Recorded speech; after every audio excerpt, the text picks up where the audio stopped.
भाजपचा आमदार बसलो होतो ते वर्षांत बरं मी बी एवढा हुशार आहे मला म्हणे भाई आमच्या नेत्यावर बोलू नका बरं का अरे मला तू नाव तरी तुझ्या नेत्यावर बोलतच नाही आणि अशी प्याचकारात लाल घातली हे जाऊ देत की त्याला काय ना रे तर 36 जिल्ह्यात ढाण्या वाद फिरतो आमचा बाप पूर्ण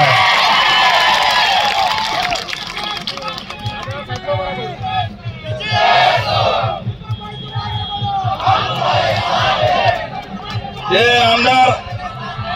ते अरे बाबा थांब ना आमदार भाजपचा अरे मी म्हणलं तुझं कामच नाही तर आलाच कशाला अन्याय करतोय तुझा नेता सोमनाथ सूर्यवंशीच्या घरी जाऊन भेटायला त्याला लाज वाटते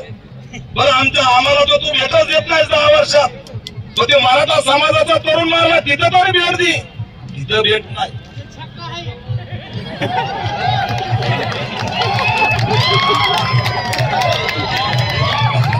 हे बाबा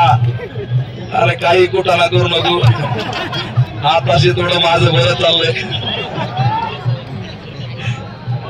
आता त्याने कशावरच अंदाज काढलाय कशावरच नाही दोघाची कुठं वेळ झाली कुठं नाही चालल्यावर म्हणतंय का बोलल्यावर म्हणतंय मग काही नको बाबा तर त्याला आमच्याकडे भेटायला लाज वाटते आणि मग आम्हाला भेटायला लाज वाटते म्हणून आम्ही त्याला टार्गेट केलं तर त्या आमदाराला टेन्शन आलं आता म्हणे काही झालं तरी पुढच्या मोर्चाला यांना काय बोलू नका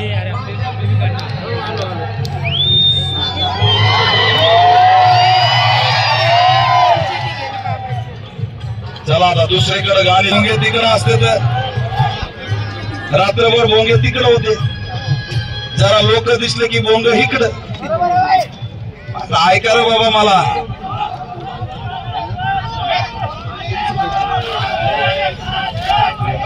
संतोष देशमुख मराठा समाजाचा आणि त्याला न्याय द्यायला कोण गेलं हा भीमाचा फाकड्या न्याय द्यायला गेला आणि त्या पूर्ण सभेमध्ये माझ्याशिवाय कुणीच त्या ठिकाणी देवेंद्र फडणवीसचं नाव घेऊ शकला नाही विचार करा पॅन्थर मध्ये काय ताकद आहे ही ताकद आमची आम्ही कुणाच्या बापाला घाबरत नाही आम्ही जातीवाद पाळत नाही अरे मुस्लिमांसाठी मीच गेलो वारद्यांसाठी मीच गेलो मोलांसाठी मीच गेलो दलितांसाठी मीच गेलो मराठ्यांसाठी मीच गेलो कोटांसाठी मीच गेलो मातंगांसाठी मीच गेलो कधी जातीवाद बघितला नाही कारण माझा बाप डॉक्टर बाबासाहेब आंबेडकर आहे जातीवाद मी करणार ही भूमिका आम्ही घेतली आश्चर्याचं वाटलं की मी तर गेलो पण ते मस्जिदीत घुसून मारतो म्हणणार 3.5 फूट कुठं होतं पात्र लागला अरे त्याच्या जातीचा माणूस मारलाय ना जातीचा माणूस मारलाय आणि ते 3.5 फूट गेलंच नाही तिकडं अमरावतीला तर आवाजच गेला गाड्याचा अमरावतीत पाणी पिऊ पिऊ परेशान गेला आवाज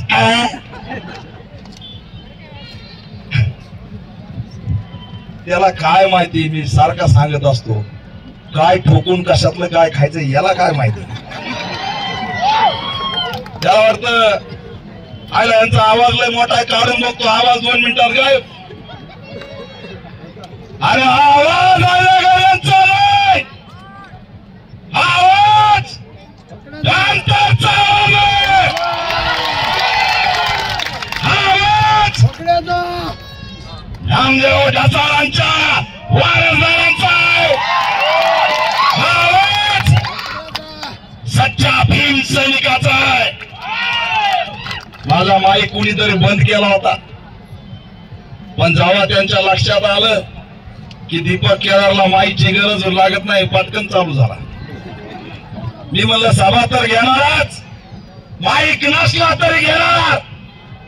कारण या गळ्यामध्ये बाबासाहेब आंबेडकरांच्या लढाऊ सिद्धनाथ महाराजांचा आवाज आहे, आज लक्षात ठेवा. आणि मला आता आपल्याला जिंकायचंय, आपल्याला बदल घडवायचंय, या गुलामीतून बाहेर पडायचंय, आपली सामाजिक आर्थिक शैक्षणिक उन्नती करायची आहे. आपल्यासोबत षडयंत्र केलं जातं, येणा म्हणून दगड मारला जातो, आपल्याला घराच्या बाहेर काढलं जातं. आपण रस्त्यावर आलो की आपलं कोंबिंग करून आपल्या तरुणांचं आयुष्य बर्बाद केलं जातं. हे दुःख मला माहित आहे. मी त्यांच्या अश्रू बघून आलोय, मी त्यांना भेटून आलोय. जेलमध्ये 16 वर्षाच्या मुलीला आपल्या टाकलं. विचार करा त्याच्या आईला काय वाटत असेल. अरे लंगडत लंगडत पोरं जेलमध्ये गेले. विचार करा हा लढा किती भयंकर असेल. याला माहित आहे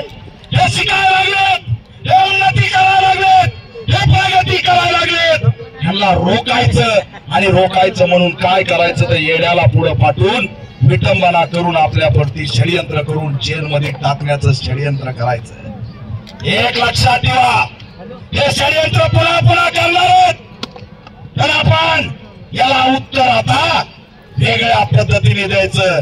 यांचा खाली खेळत बसायचं नाही. आणि म्हणून मी सांगितलंय आता या पुढे जर महाराष्ट्रात देवेंद्र फडणवीसनी कोणती घटना घडवण्याचा प्रयत्न केला तर खाली काहीच होणार नाही, तर थेट वर्षा बंगल्यावर झाल्याशिवाय राहणार नाही हे सुद्धा सांगतो. इशारा परभणी जाऊन आम्ही दिला. आणि म्हणून मित्रांनो जाता जाता एक आवाहन करतोय,